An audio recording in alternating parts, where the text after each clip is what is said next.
আজকের রেসিপি রসুন দিয়ে কচুর শাক। এর আগে করেছিলাম সোয়াবিন আর মুগ ডাল দিয়ে।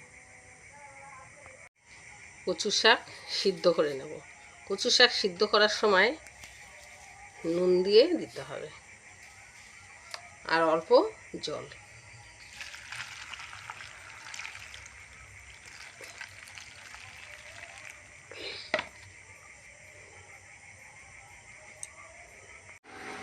কচুর শাক সিদ্ধ বসিয়ে দিয়েছি। সবসময় মনে রাখবেন কচুর শাক সিদ্ধ করার সময় ঢেকে দিতে হবে। কচুর শাক সিদ্ধ হয়ে গেছে, এখন জল ঝরা দেব। কচুর শাকে মশলা দেব আদা, ধনিয়া,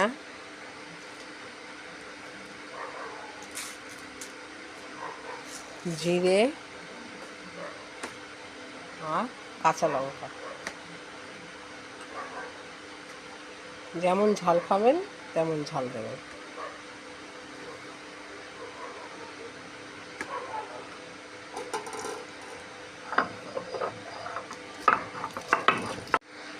কচুর শাকের মশলা রেডি। কচুর শাক ঝরা দেওয়া হয়ে গেছে। কচুর শাক পরিমাণ মতো রসুনও লাগবে, তবে রসুনের পরিমাণটা একটু বেশি লাগবে। কিছু রসুন আমি থেতো করে দেব আর কিছু রসুন আমি গোটা ভেজে দেব। কড়াই গরম হয়ে গেছে, আগে গোটা রসুনগুলো ভেজে তুলে নেব।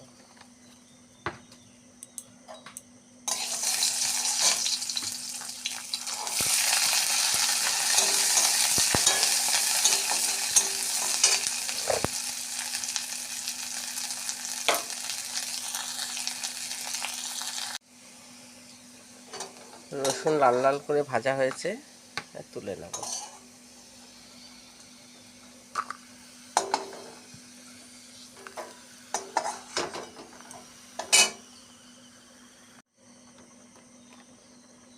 আর এতে পরিমাণ মতন তেল দেব।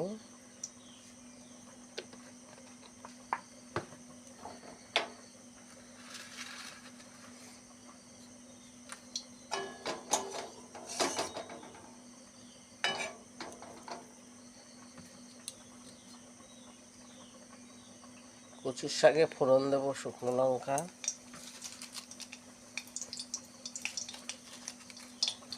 সাদা জিরে আর তেজপাতা।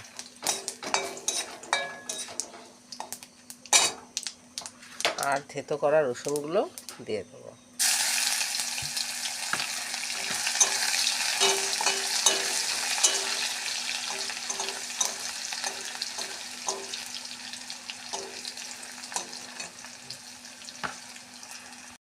রসুনটা লাল লাল করে ভাজা হয়ে এসেছে, এবার মশলাগুলো দিয়ে দেবো।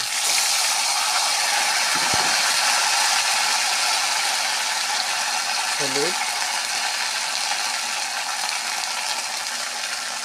আর নুন।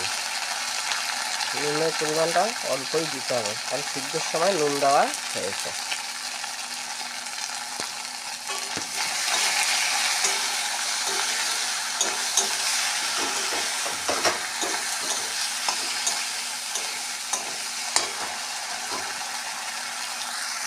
মশলাগুলো কষানো হয়ে গেছে, এবার কচুর শাকটা দিয়ে দেবো।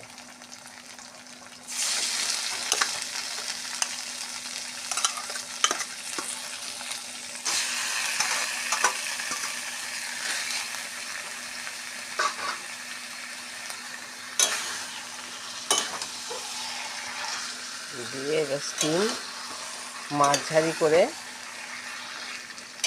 এখন নেড়ে চেড়ে করতে হবে।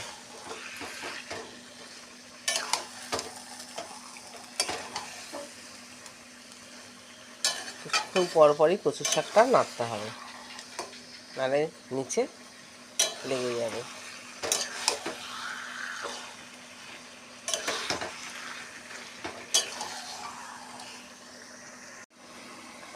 হওয়ার কিছুক্ষণ আগে ভাজা রসুনগুলো দিয়ে দেব।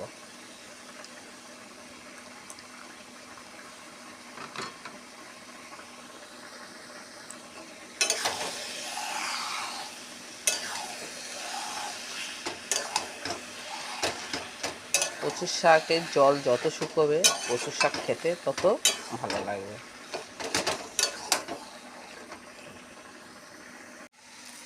পরিমাণ মতন চিনি দেবো। কচুর শাকে একটু চিনি বেশিই লাগে।